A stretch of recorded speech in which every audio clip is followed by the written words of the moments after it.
અને એના લીધે તમને સ્ટ્રેસ થાય, તમને પ્રોબ્લેમ થાય, તમને ગુસ્સો આવે, એવું બધું થાય છે હે ને? તો એવું ના કરો. હેલો જી, કેમ છો તમે? તો ચાલો જોઈએ કે હનુમાન દાદાનો શું મેસેજ છે તમારા માટે. તો આપણે કઈ વાર થાય ને એવું કે આપણે ક્યાંક ને ક્યાંક અટકી જઈએ, ખબર નહીં પડે કે શું કરવું જોઈએ, શું નહીં કરવું જોઈએ. આપણા પાસે બે ઓપ્શન હોય છે અને આપણને એવું લાગે કે બંને સારા જ છે, શું કરીએ, કન્ફ્યુઝ થઈ જઈએ છીએ ને આપણે.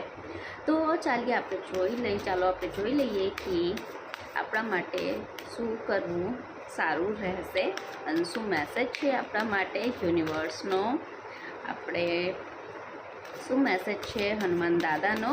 તો અહીંયા 3 નંબર આપેલા છે, તો કોઈ પણ એક નંબર જે તમને ગમતું હોય એ તમે નંબર ચૂઝ કરી શકો છો. પછી આપણે જોઈએ કે શું મેસેજ છે તમારા માટે. તો ચાલો જોઈ લઈએ. લાંબી ગહેરી શ્વાસ લો, શ્વાસ અંદર લો અને છોડો, અને તમારો જે પણ ક્વેશ્ચન હોય એને ધ્યાન કરો અને હનુમાન દાદાનો કે જેને પણ તમે માનતા હો એમનું નામ લઈને એવું વિચારો કે તમારો જે પણ ક્વેશ્ચન હોય એનો તમને આન્સર મળી જાય. 3 કાર્ડ નીકાળી લો.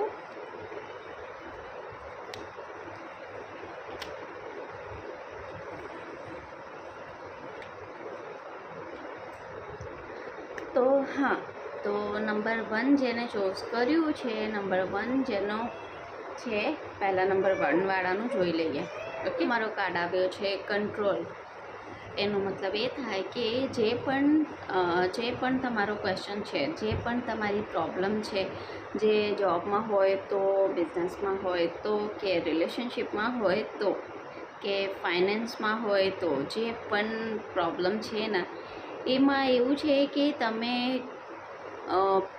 ઘણું બધું એવું થાય છે ને કે આપણે બધું કંટ્રોલ કરવા ઈચ્છતા હોય છીએ કે બધું જ મારા કંટ્રોલમાં હોય, બધું જ હું જેમ ઈચ્છું તેમ જ બધું થાય, પણ એવું નહીં થાય હે ને. તો એના લીધે કઈ વાર એવું થાય ને કે આપણે પ્રોબ્લેમમાં આવી જઈએ, આપણે બહુ ટેન્શનમાં થઈ જઈએ, બહુ પરેશાન થઈ જઈએ કે હું જેવું ઈચ્છું છું એવું થતું કેમ નહીં, આ લોકો એવું કરતા કેમ નહીં. તો એને એવું થાય છે ને કે આપણે ઘણા જેટલું આપણે કંટ્રોલ કરવાની કોશિશ કરીએ ને, વસ્તુ એવી ખરાબ થાય છે કે ઠીક છે.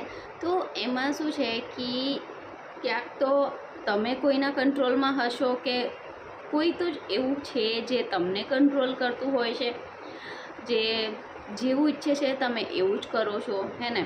નકર તો તમે સિચ્યુએશનને કંટ્રોલ કરો છો, તમે એવું ઈચ્છો છો કે બધું જ મારા મરજીથી થાય હે ને. તો એવું નહીં થાય. જે પણ પ્રોબ્લેમ હોય એને પ્યારથી હેન્ડલ કરવું પડે છે હે ને. તો કંટ્રોલ કરવાનું જ્યારે તમે બંધ કરી દેશો ને, જ્યારે તમે એવું માનો કે ભગવાનને સરેન્ડર કરી દો, ઠીક છે, કે જે પણ થાય, જે તમે ઈચ્છો એ મને આપજો. ઓકે, તો જ્યારે તમે કંટ્રોલ કરવાનું બંધ કરી દેશો ને ત્યારે તમારી પ્રોબ્લેમ સોલ્વ થઈ જશે અને તમને પણ સારું લાગશે. તો કંટ્રોલ કરવાનું, તમને જે થાઓ છો કંટ્રોલ કરો છો, આપણે વધારે કંટ્રોલ કોઈને પણ કરવાની જરૂર નથી કે થવાની જરૂર નથી. તો આપણે જોઈ લઈએ બીજા નંબરનો, જેને બીજા નંબરનો છે એનો જોઈ લઈએ. તો એનો છે સ્ટ્રેસ. એનો એમ કે આમાં શું થાય છે કે આપણે ઘણા બધા કામ ના હોય ને, એટલે જે રિલેશનશિપમાં હોય કે કંઈ પણ જગ્યા હોય, ઠીક છે. તો એમાં શું વિચારે કે હું આ પણ કરી લઉં, હું પેલો પણ કરી લઉં, હું બધું જ કરી લઉં. તો એવું નહીં થાય ને. એવું કરીએ તો પછી એક પણ કામ આપણે સારી રીતે નહીં કરી શકીએ, બરાબર છે ને. તો જે કામ જેનું હોય ને એને કરવા આપી દો. જેમ કે તમે જોબમાં છો હે ને, તો પ્રોજેક્ટ છે તો એને તમે વિચારો કે હું જ હેન્ડલ કરી લઉં બધું, તો કેવું સારું રહે નહીં. બધી વાહવાઈ જે છે ને એ મને જ મળી જાય તો કેવું સારું રહે. તો આવું ના થાય. એ કામ તમે વેચી દો. પેલા જેમ કે હોય બધાને કામ થોડું થોડું આપી દો, બધું જ તમને જ કરવું પડે એવું જરૂર નથી.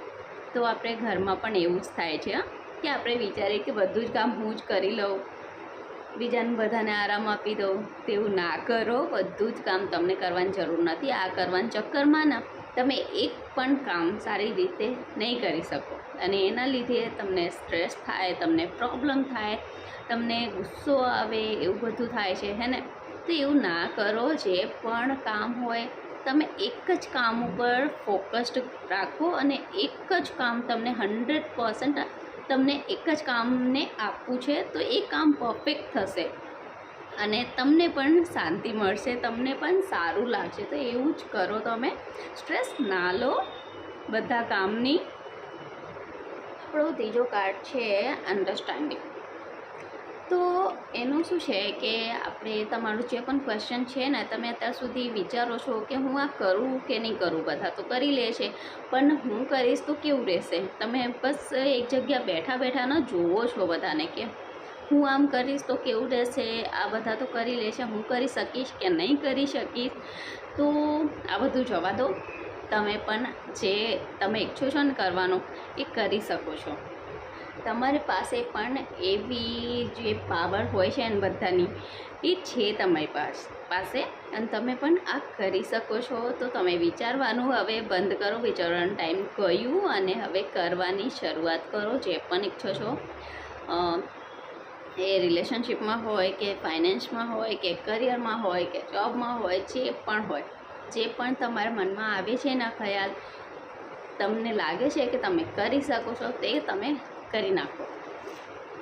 અને બીજું શું થાય એ ભગવાન ઉપર છોડી દો, એ હનુમાન દાદા ઉપર છોડી દો કે જે હોય સંભાળી લેજો અને જે મારા માટે સારું હોય એ મને આપજો. હું જે ઈચ્છું છું એ નહીં, જે તમને સારું લાગે મારા માટે તમે એ આપો મને. તો જે પણ તમે વિચારો છો એ તમને હવે વિચારવાની જરૂર નથી, હવે કરવાનો સમય છે. તો તમે કરી નાખો, તમે કરી શકો છો. તો શરૂઆત આજથી જ કરી દો. ઓકે, તો અત્યાર માટે બસ આટલું. તમને થોડુંક પણ હેલ્પફુલ લાગ્યું હોય તો એક લાઈક જરૂર કરી દેજો અને કોમેન્ટમાં જય શ્રી રામ, જય હનુમાન જરૂર લખી નાખજો. તો જય શ્રી રામ, જય હનુમાન.